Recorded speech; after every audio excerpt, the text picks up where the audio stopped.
In a world filled with convenience and instant gratification, it's easy to overlook the rich tapestry of history woven into the fruits we consume. Today, grocery stores typically offer around 20 varieties of fruit, a stark contrast to the over 14,000 named apple varieties that American orchards produced in 1905 alone. So, where did all these varieties go? The answer is not a simple one. They were not lost to nature. Rather, they were systematically removed from our orchards and our plates, each eradicated for reasons that often had little to do with taste or nutrition. Subscribe and comment for more ancient videos. This exploration will delve into 15 remarkable fruits that have nearly vanished from our modern diet, each with a fascinating history and a wealth of nutritional benefits. We'll uncover the reasons for their decline, who benefits from their absence, and how you can start growing these fruits yourself. The medlar, Mespilus germanica, was once a cherished fruit in medieval Europe, so much so that Charlemagne mandated its cultivation across his empire. This small brown fruit, resembling a cross between an apple and a pear, ripens in late autumn after most other fruits have disappeared. However, it requires a unique process known as bledding, wherein the fruit must be allowed to soften and darken over several weeks in a cool, dark place. The end result is a sweet cinnamon-flavored treat, reminiscent of applesauce with a hint of wine. Sadly, modern retail practices, which favor visually appealing fruits that can withstand long-distance transport, have led to the medlar's decline. It simply does not meet these criteria. For those interested in reviving this ancient fruit, medlar trees are hardy and can tolerate poor soil and freezing temperatures. With one tree, you can enjoy a natural dessert throughout the winter. In 1911, the U.S. federal government banned the growing of black currants due to pressure from the lumber industry, which feared the spread of white pine blister rust. This ban led to the destruction of countless black currant bushes across the nation, depriving Americans of a fruit that is 3 to 4 times richer in vitamin C than oranges. Despite its ban, black currants remained a staple in Europe. They became especially important during World War II when they served as a primary source of vitamin C for the British, due to blocked citrus shipments. Even today, fewer than 0.1% of Americans have ever tasted a black currant. Fortunately, modern rust-resistant varieties are now legal to grow in most states. A single bush can yield 10 to 15 pounds of berries annually, perfect for jams, syrups, and wines. The word marmalade is derived from the Portuguese term for quince. This golden, rock-hard fruit is nearly inedible, raw, but when cooked, it transforms into a culinary delight.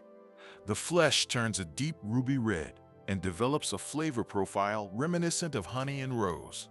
Quince was once a staple in medieval kitchens, but has since faded into obscurity.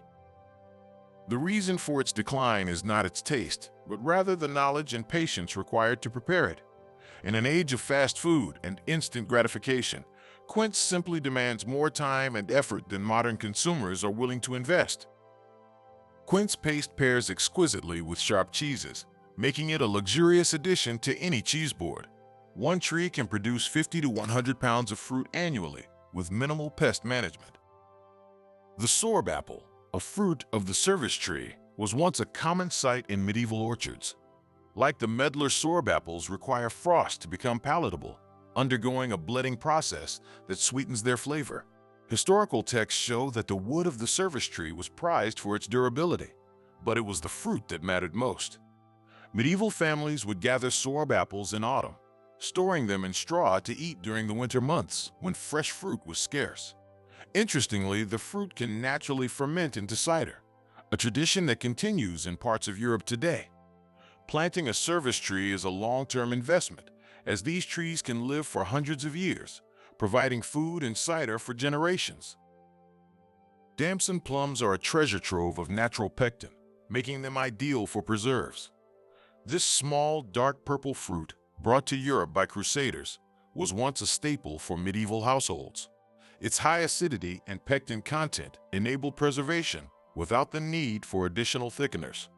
However, modern plum varieties have prioritized size and sweetness, often sacrificing the preserving qualities that made damsons so special. Damsons require no special skill or equipment to preserve, just fruit, sugar, and a pot. They thrive in poor soil and are disease-resistant. The Cornelian cherry has been cultivated for over 7,000 years, serving as a food source and medicinal plant in Europe.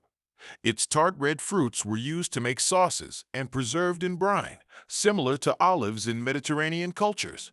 High in vitamin C, Cornelian cherries are still widely grown in Turkey and Iran, but have largely been forgotten in Western diets.